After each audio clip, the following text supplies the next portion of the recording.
प्यारे बच्चों, मुझे आज भी काफ़ी बच्चे मिल के गए हैं कि मैम थोड़ा सा आप बताएं पेपर हम कैसे करें।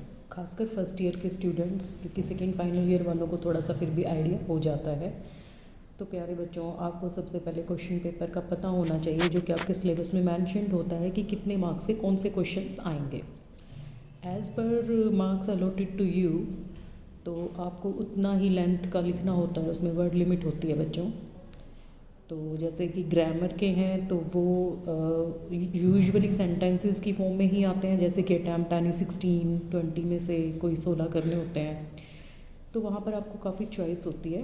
तो आप उसको भी जब आप आंसर दे रहे हैं ना ग्रामर का, जैसे कि हम देखते हैं बच्चे सही लिख के काट के गलत लिख देते हैं, या फिर कटिंग करके उस पर 2-3 बार लिख देते हैं, तो एग्ज़ामिनर को क्लियर नहीं हो पाता कि आप क्या कर रहे हो यहाँ पर, मतलब कि आप क्या आंसर देना चाहते हो। तो अवॉइड कटिंग्स। अगर कटिंग करी भी है तो बच्चे आप उसको काट के अलग से साफ लिखें, उसको बार बार ना काटें, एक ही बार लाइन लगा के काट दें और आगे उसका सही आंसर लिख दें, या फिर आप उस पर क्रॉस भी लगा सकते हैं, ताकि एग्ज़ामिनर जब उसको चेक कर रहा है तो उसको क्लियर हो जाए कि आंसर कौन सा है। नहीं तो पता ही नहीं चलता कि आपने ग्रामर का कौन सा आंसर दिया है।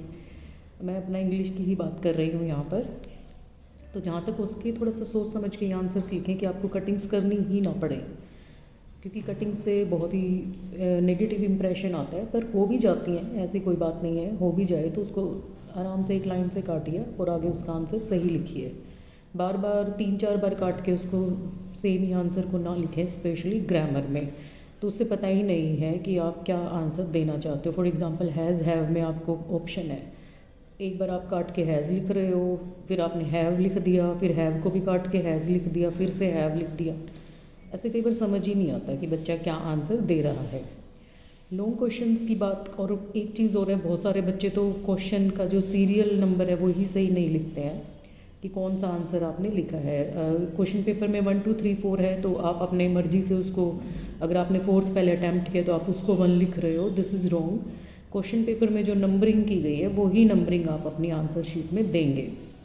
अगर आप उसकी जगह दूसरी देते हैं ना, तो बच्चों आपके मार्क्स कटेंगे, क्योंकि आपने एज़ पर क्वेश्चन पेपर तो आंसर अटैम्प्ट नहीं किया है ना। और खुला खुला लिखें। शीट में काफ़ी पेजेस होते हैं, कॉलेज की एमडीयू की शीट्स हैं या किसी भी दूसरी यूनिवर्सिटी की भी जो शीट्स रहती हैं, उसमें बहुत स्पेस रहता है। इंग्लिश का पेपर तो बहुत आराम से हो जाता है, कम नहीं पड़ती हैं शीट्स। तो थोड़ा खुला खुला लिखें, कंजस्टेड ना लिखें, ताकि चेक करने में आसानी हो, समझ आए कि क्या लिखा है आपने। नहीं तो पता ही नहीं चलता कि बच्चा क्या कर रहा है। और साथ में ये है कि सबसे पहले थोड़ा सा क्वेश्चन पेपर शांत दिमाग से आप पढ़ें। आपको पता भी होता है पिछले क्वेश्चन पेपर्स देख के, फर्स्ट ईयर का भी हम नहीं कह सकते, एनईपी के अंडर आया है, तो वहाँ भी बेटे आप थोड़ा सा ध्यान से देखेंगे ना। बहुत टाइम होता है, ऐसा नहीं है कि आपको टाइम कम पड़ेगा। थोड़ा सा स्ट्रेटजी से पढ़ें उसको, क्वेश्चन पेपर को, जो आता है आपको उसको अच्छे से अटैम्प्ट करें।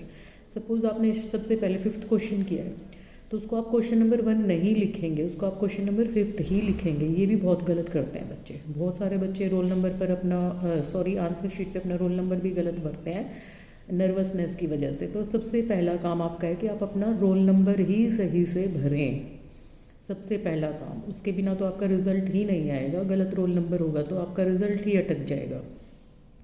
जितनी भी फॉर्मेलिटीज़ हैं वो आप ध्यान से भरिए। उसके बाद आप क्वेश्चन पेपर पढ़िए, जो आपको आता है वो क्वेश्चन सबसे पहले साफ साफ नीटली उसको आप अटैम्प्ट कीजिए। कटिंग्स होती हैं तो उसको एक लाइन से काट के आगे लिखिए, बार बार ना काटें उसको, और बार बार उसको काट के उसके ऊपर ना लिखें, उसके आगे लिखें लाइन में। ओवर राइटिंग और कटिंग्स से आप बचें। खुला खुला लिखें जो कि समझ में आ जाए। जितने क्वेश्चन के जितने पार्ट्स हैं, सपोज़ क्वेश्चन नंबर 1 है, उसका ए पार्ट है, ए का भी 1 है रोमन में, तो उसको वैसे ही आप प्रॉपर नंबरिंग कीजिए, अदरवाइज़ चेक करने वाले को बड़ी दिक्कत आती है। तो इस तरीके से जब आप अपना पेपर अटैम्प्ट करेंगे तो बहुत ही अच्छे मार्क्स आपके आ जाएंगे। आते हुए भी मार्क्स कई बार क्यों कट जाते हैं, क्योंकि आप ढंग से पेपर अटैम्प्ट नहीं करके आते हो। फिर आप बोलते हो हमने किया तो था लेकिन मार्क्स नहीं आए, क्योंकि आप क्वेश्चन नंबर गलत लिख के आ रहे हो।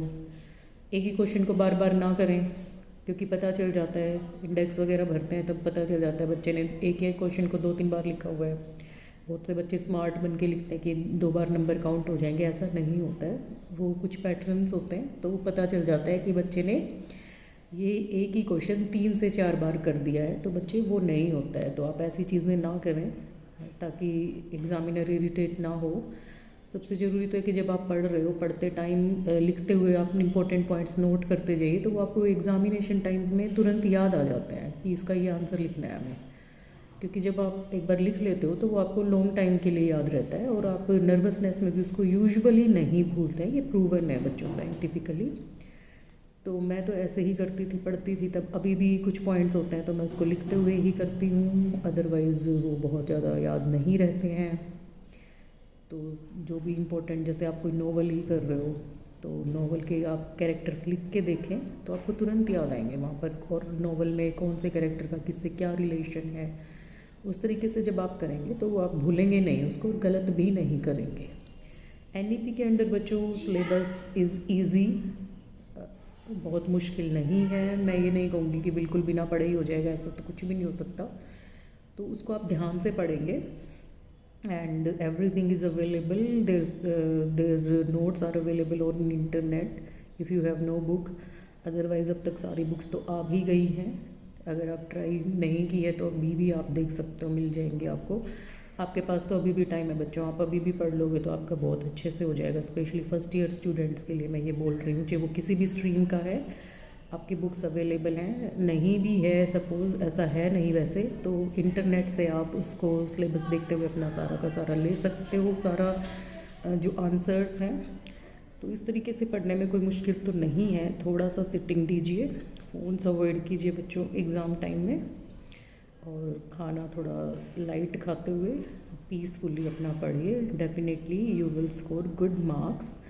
So all the best for your exams, and read intelligently and attempt your paper wisely. All the best.